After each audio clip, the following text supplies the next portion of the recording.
The home of Tennessee's best newscast. This is News Channel 11 at noon. Thanks for taking time out of your Friday afternoon to watch News Channel 11 at noon. I'm Casey Marler. Amy Lynn will join us later in the show. We have received new information on the developing story following those explosions at Eastman Chemical plant earlier this week. The company tells News Channel 11 that all systems in the plant are being brought to normal operations. As they do so, nearby neighbors may hear venting of steam. That will happen throughout the day today and possibly into the weekend as well. We're also told that Jared Drive will remain closed until further notice. News Channel 11 will have more information on these latest developments tonight at 5. In the meantime, any updates will be posted on our website, WJHL.com. New at noon today, the middle and high schools in Dickinson County, Virginia are dismissing early due to a bomb threat. The school systems tell News Channel 11 that a note was found and they are dismissing students early out of precaution.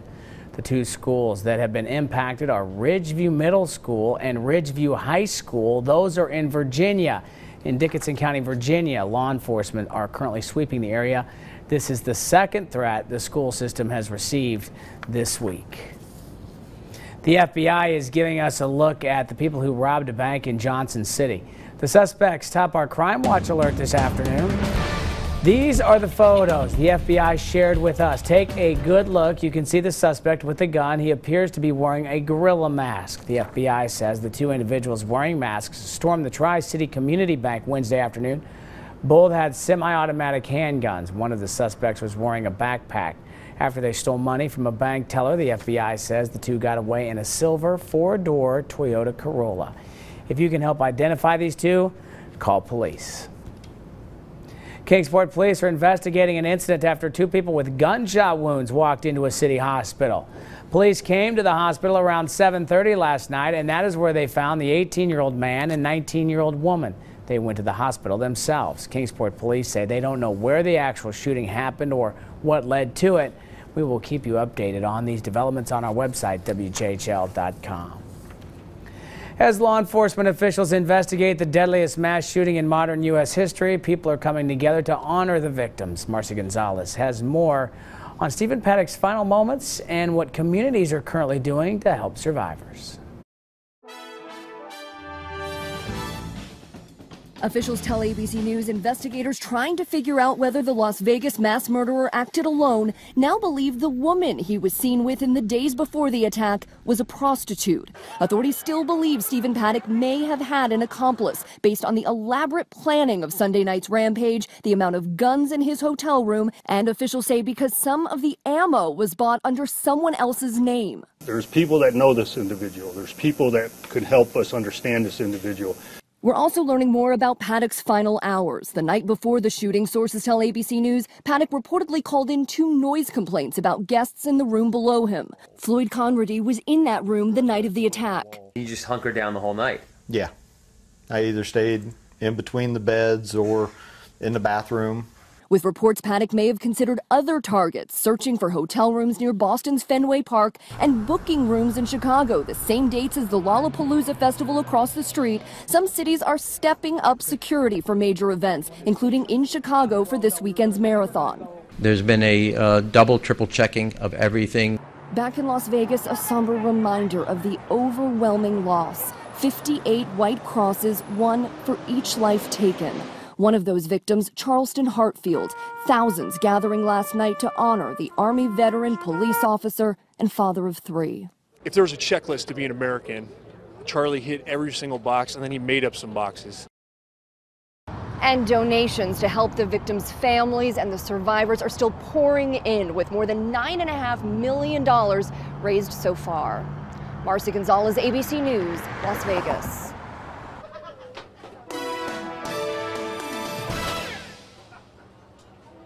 Gorgeous weather outside, and you are taking a live look at the Apple Festival happening right now in Irwin, Tennessee, Unicoi County, USA. Amy Lynn is there, and she'll have full details on a great weekend coming up. But first, meteorologist Victoria Cavalieri is in for Jeremy today. She'll have a full look at your weekend weather coming up after the break. Hey, Victoria. Hey Casey, that's right. We are expecting another gorgeous day today here in the Tri-Cities. Temperatures are already in the low to mid 70s. Plenty of sunshine in the forecast for the day today, but some wet weather and some big changes are headed our way for the weekend. I'll let you know exactly what those changes are coming up in a few minutes.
Now, Storm Team 11 meteorologist Victoria Cavalieri. Good afternoon. Right now you're taking a live look over a gorgeous Johnson City. Blue skies in our area yet again for the day today, and temperatures are already on the rise. Take a look right now at 69 degrees in Johnson City, 74 at Tri-Cities Airport, and 70 degrees right now in Bristol. We're also seeing plenty of sunshine near Wise at 71 degrees, 72 in Grundy, and 73 degrees in Richlands. As we take a look at the radar, well, there's not much to report for the day today. We are going to stay dry yet again in our area, and temperatures are going to be above normal, eventually reaching up to the low to mid 80s for the day today. Plenty of sunshine all throughout the forecast period, and we are going to stay dry into the evening hours as well. Still holding on to temperatures near 70 degrees by 7:30 tonight.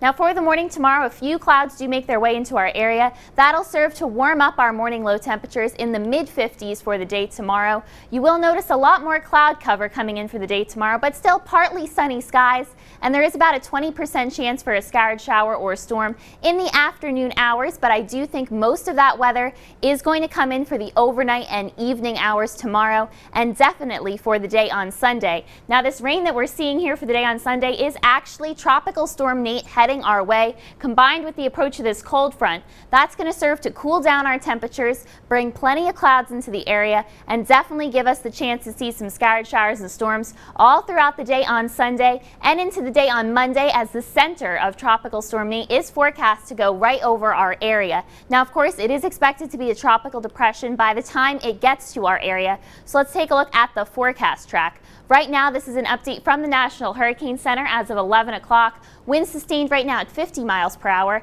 Now, throughout the weekend, it is expected to move over the warm waters of the Gulf, potentially making landfall near the New Orleans area, potentially as a Category 1 storm or a very strong strong tropical storm. After that, it continues more of a northeasterly push, and this model has shifted the track more to the east. That means more of a chance that we'll see some wet weather as a result of this system. And when I mean wet weather, I mean about 1 to 3 inches of rainfall locally over the course of about 48 hours from Sunday to Monday. Also the chance we could see winds sustained at about 15 to 25 miles per hour with some higher gusts in the forecast. Today, though, plenty of sunshine outside, 83 degrees, keeping with those above average temperatures. Overnight tonight, mostly clear skies with a cool low of 55. And tomorrow is still a nice day. Get outside and enjoy those activities. There is about a 20% chance for a scattered shower or a storm, but that won't be till the late afternoon, early evening hours. And Sunday, though, that is definitely our day that we are going to see some wet weather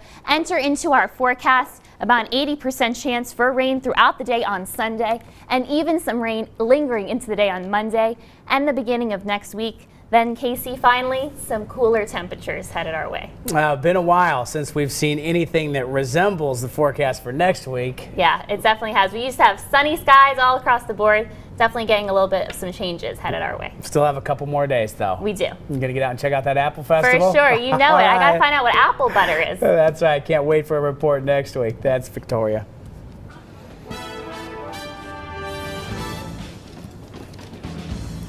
Happening right now, Amy Lynn is live from Irwin for the Apple Festival. She has a glimpse of everything the festival has to offer. How are things going, Amy? Well, you know, Casey, we've been here since about 9 o'clock, which is about an hour after the festival got started. And let me tell you, we have pretty much eaten, shopped, and played our way through this festival. The weather is perfect. And as you can see, they are expecting literally record-breaking crowds this year. Lots and lots of people out enjoying this beautiful fall day here at the Apple Festival. 350 different arts and crafts and food vendors make this festival so special. And we're actually taking you inside one very busy booth. Check it out. They have deep fried pumpkin rolls and fried apple pies, and you can tell a big hit. How's that pumpkin roll? Oh yeah, she's been working on that, and we're here now with Tracy, of course. Stanley's Produce, you guys are a fixture here, been here many years. Yes, we've been here about 20 years, and of course I'm from Unicoi County, so it's just like coming home, and it's a wonderful festival. I love doing this festival. A lot of fun, and I can tell that your fried apple pies are in huge demand. You're literally selling them as fast as you guys can make them over there. Yes, we are. We cannot keep them made fast enough. We're working as hard as we can to get caught up. Well, and you can tell, too, because you can actually watch them. So as they're coming down, you can see them being made over there, and they look heavenly. Yes, a lot of people are asking, what is that in that pan? You know, some people think it's like barbecue or something. We're like, no, it's apple filling for our pies. And then as they come down, they're eating them. Yeah, because you can smell it about 2 blocks away. It's wonderful. And you were telling me, too, as much as you love being a vendor, it's also fun to be a guest here, just enjoying everybody else. Yes, yes. It's, of course, you know, Unicoi County is a beautiful town and a lot of great people, and it's just fun. It's just fun to see all the people and the excitement that they have. It is so fun, and so much to do, so much to see, and so much to eat. So we want everybody to come on out. It's going to be beautiful weather. The festival runs tonight until 8 and then opens back up tomorrow morning at 8 a.m. and then we'll close at 8 p.m. So you have today and tomorrow, Casey, and I know you've been eyeing my fried apple pie, my apple butter, my kettle corn. You need to come on down here and check out some of these goodies. Casey? Don't know if any will be left. Amy, what a great morning. Thank you very much, and enjoy the rest of the festival. Best news is it's just getting started. Very first day Apple Festival happening right now. Runs until 8 o'clock tonight. Festival features over 350 arts and crafts vendors. And if you can't make it today, no worries. Starts back up at 8 a.m. tomorrow. Runs till 8 p.m. And the best part, admission absolutely free. Amy Lynn live at the Apple Festival. In October, also Breast Cancer Awareness Month. Coming up after the break, we'll talk to someone who has a way for you to get involved, help raise money for cancer research. It's Big Wigs, and we'll talk more about it coming up after the break.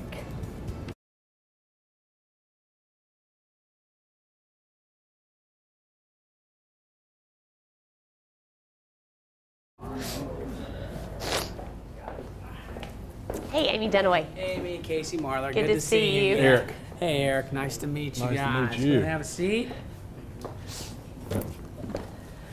Hey, Nicole.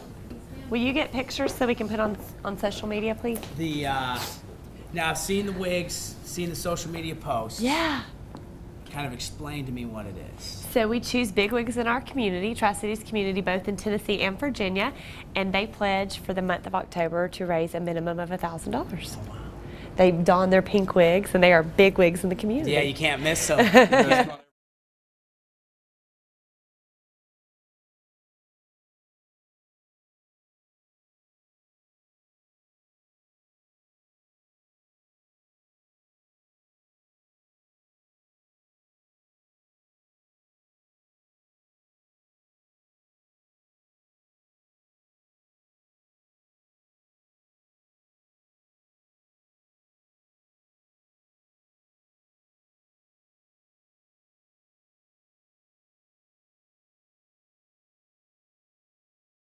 I think anybody should have to go through that and the chemotherapy and all the stuff that goes with it too.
Just glad no one was hurt. Welcome back. October Breast Cancer Awareness Month, and you can support Susan G. Komen of East Tennessee as they kick off their Big Wigs event. Amy Dunaway and Eric Kistner in studio to tell us more about Big Wigs and how, more importantly, we can help. Welcome. Thank you for having us. Well, first of all, describe Big Wigs. We look in our community for those big wigs who have a circle of influence that they're not afraid to ask to support them. And we ask them if they will don a beautiful pink wig for the month of October, and they pledge to raise a minimum of $1,000 for Komen, East Tennessee. And Eric, you're a big wig. Describe what that means and the kind of sense of pride you take in being able to help out this important Absolutely. As a realtor, we sell houses, but we're also involved in our communities. And when this opportunity came, I jumped at it. My mother-in-law was a breast cancer survivor. She had it really early in life, so that means my wife has a 4-in-1 chance of getting breast cancer. And I just don't want to see her have to go through chemotherapy. It's 200,000 women a year. That's the Bristol Motor Speedway and 4 Freedom Halls every year are diagnosed with breast cancer, and nobody should have to go through that. And what does it mean to you to see people in the community willing to step up? Third year of Big Wigs. Undoubtedly, you've seen the big pink wigs, and it gets bigger every year, and people really want to become a part of this. They really do. You know, they can visit KomenEastTN.org, look for all the Big Wigs personal pages, and make a donation. It's inspiring to see in Breast Cancer Awareness Month just another opportunity to support those women and men who have battled the battle, the warriors who have won, those who have lost the fight, and those who are still battling. Tell us how we can donate. Just jump online to the website. You'll see our personal pages there, and you can select anybody you want, but we invite them to go on today. How long does this run? How long do we have to donate to Big Wigs and Susan G. Komen? So we started October 2nd. We kicked it off, and it'll go through October 31st. So we have the entire month. We're just a week in.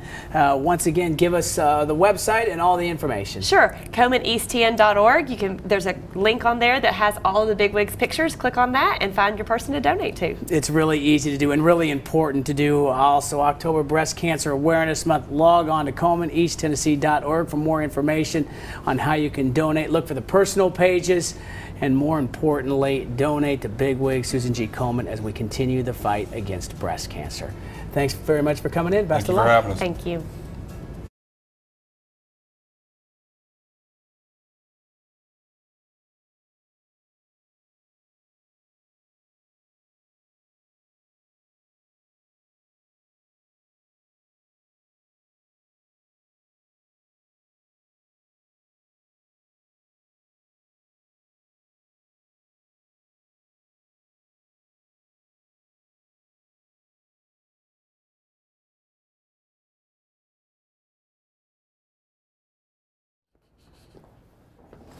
You sure you don't sit over here? Do whichever you want. Why don't you sit over here? Can you talk to me? Who, me? Or both of us? Both of us? Yeah, I lost, I don't know how. Okay. How did I do on time there? Okay, because I lost communications. There you are. That's scary stuff because I can get rolling, man. I can talk us right up to 1 o'clock. Can you say and spell your first and last name for me?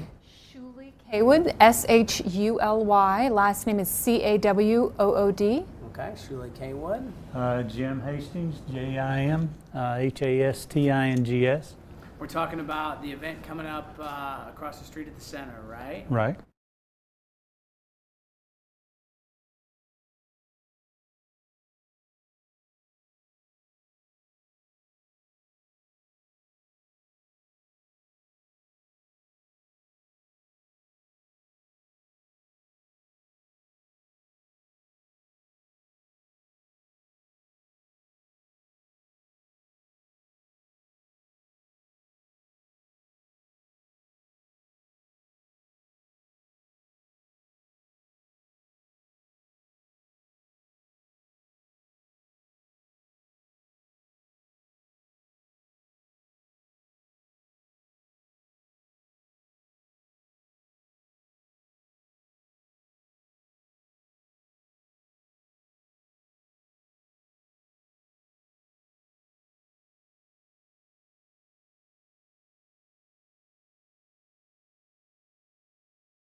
In honor of Breast Cancer Awareness Month, you're invited to an evening in Paris. Jim Hastings with the Johnson City Senior Center in studio, as is Shuly Kaywood, and she represents Morris Baker Funeral Home and Cremation Services, talking about the second annual Pickball event, and it's coming up real soon. Tell us about the event.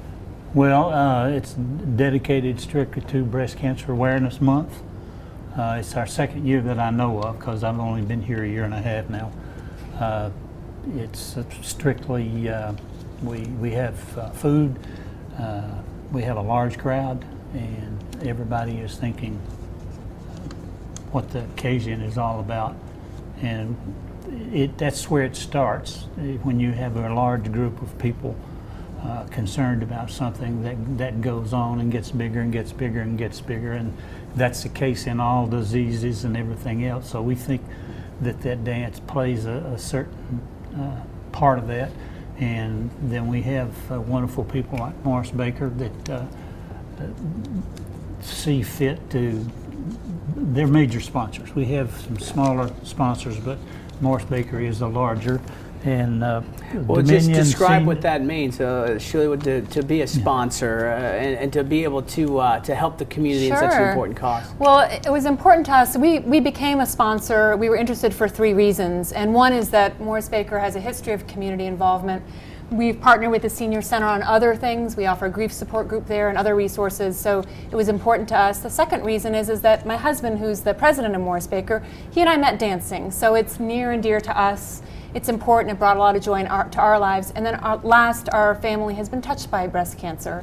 So that was important to us to support it. And we know just how important that is. Few of us don't know. I mean, almost all of us have been touched in some way with friends, family, with this disease. And what's it like to have these sponsors come on board, have an event like this for such an important reason? Well, you see that it is important to people beside yourself, and that what you're doing really counts. And there's the more that you do with it, then hopefully the bigger it gets. And we got 3 other sponsors that sponsor a little bit. I'd like to mention them: Dominion Senior Living, Home Instead Senior Care, and Johnson City Eye Clinic. They all are a part of it, but Morris Baker is our major sponsor. And it takes all of us as we try to get the word out and really work towards finding an end to this disease. Breast Cancer Awareness Month all through the month of October. And the next big event at the Senior Center in Johnson City is coming up in just a couple weeks. You see all the information. For more information, you see the phone number at the bottom of your screen, and you can give them a call and have more information. But make a date for an evening in Paris for breast cancer awareness. Guys, thanks for coming in. Thank you. Casey.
Along with the Apple Festival, Tennessee Parks holding a launch party for Tennessee Brewworks' new beer, State Parks Blonde Ale. It will be over at Roan Mountain State Park tonight from 5 to 7. Those of legal age, which is 21. You have a chance to taste the new beer. You can also enjoy live bluegrass music, cornhole, Bob's Dairyland Barbecue, and the kickoff another beautiful fall season at Roan Mountain tonight from 5 to 7.